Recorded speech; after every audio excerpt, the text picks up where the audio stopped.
Now Samuel died, and all Israel assembled and mourned for him, and they buried him at his home in Ramah. Then David moved down into the desert of Paran. A certain man in Maon, who had property there at Carmel, was very wealthy. He had 1,000 goats and 3,000 sheep, which he was shearing in Carmel. His name was Nabal, and his wife's name was Abigail. She was an intelligent and beautiful woman, but her husband was surly and mean in his dealings. He was a Calebite. While David was in the wilderness, he heard that Nabal was shearing sheep. So he sent 10 young men and said to them, "Go up to Nabal at Carmel and greet him in my name. Say to him, 'Long life to you, good health to you and your household, and good health to all that is yours.' Now I hear that it is sheep shearing time. When your shepherds were with us, we did not mistreat them, and the whole time they were at Carmel, nothing of theirs was missing. Ask your own servants, and they will tell you. Therefore, be favorable toward my men, since we come at a festive time. Please give your servants and your son David whatever you can find for them." When David's men arrived, they gave Nabal this message in David's name. Then they waited. Nabal answered David's servants, "Who is this David? Who is this son of Jesse?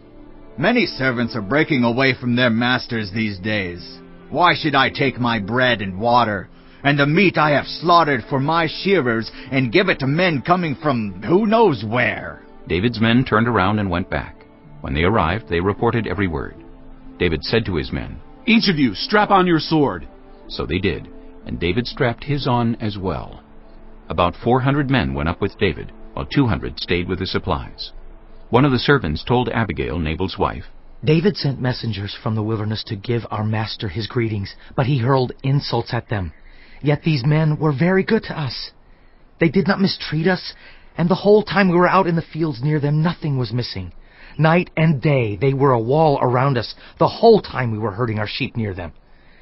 Now think it over and see what you can do, because disaster is hanging over our master and his whole household. He is such a wicked man that no one can talk to him." Abigail acted quickly. She took 200 loaves of bread, 2 skins of wine, 5 dressed sheep, 5 seahs of roasted grain, 100 cakes of raisins, and 200 cakes of pressed figs, and loaded them on donkeys. Then she told her servants, "Go on ahead. I'll follow you." But she did not tell her husband Nabal. As she came riding her donkey into a mountain ravine, there were David and his men descending toward her, and she met them.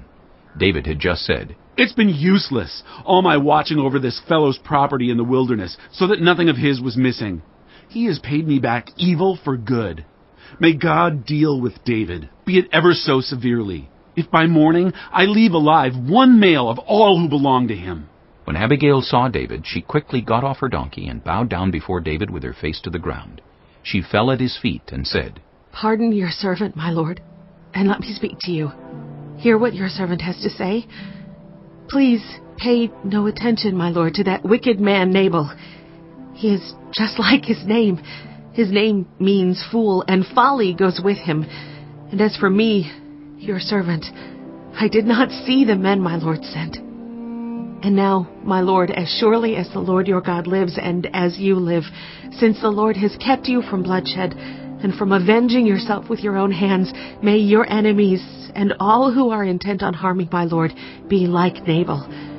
And let this gift, which your servant has brought to my lord, be given to the men who follow you. Please forgive your servant's presumption. The Lord your God will certainly make a lasting dynasty for my lord, because you fight the Lord's battles, and no wrongdoing will be found in you as long as you live. Even though someone is pursuing you to take your life, the life of my lord will be bound securely in the bundle of the living by the Lord your God.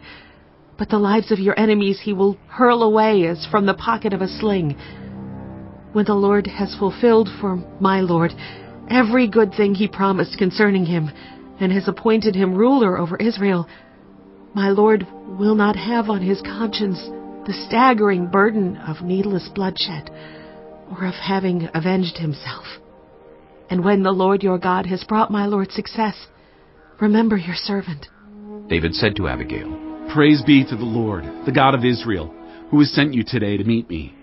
May you be blessed for your good judgment, and for keeping me from bloodshed this day, and from avenging myself with my own hands. Otherwise, as surely as the Lord, the God of Israel, lives, who has kept me from harming you, if you had not come quickly to meet me, not one male belonging to Nabal would have been left alive by daybreak." Then David accepted from her hand what she had brought him and said, "Go home in peace. I have heard your words and granted your request." When Abigail went to Nabal, he was in the house holding a banquet like that of a king. He was in high spirits and very drunk. So she told him nothing at all until daybreak. Then in the morning, when Nabal was sober, his wife told him all these things. And his heart failed him, and he became like a stone. About 10 days later the Lord struck Nabal, and he died. When David heard that Nabal was dead, he said, "Praise be to the Lord, who has upheld my cause against Nabal for treating me with contempt. He has kept his servant from doing wrong, and has brought Nabal's wrongdoing down on his own head." Then David sent word to Abigail, asking her to become his wife.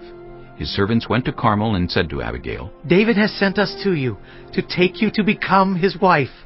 She bowed down with her face to the ground and said, I am your servant, and am ready to serve you and wash the feet of my Lord's servants."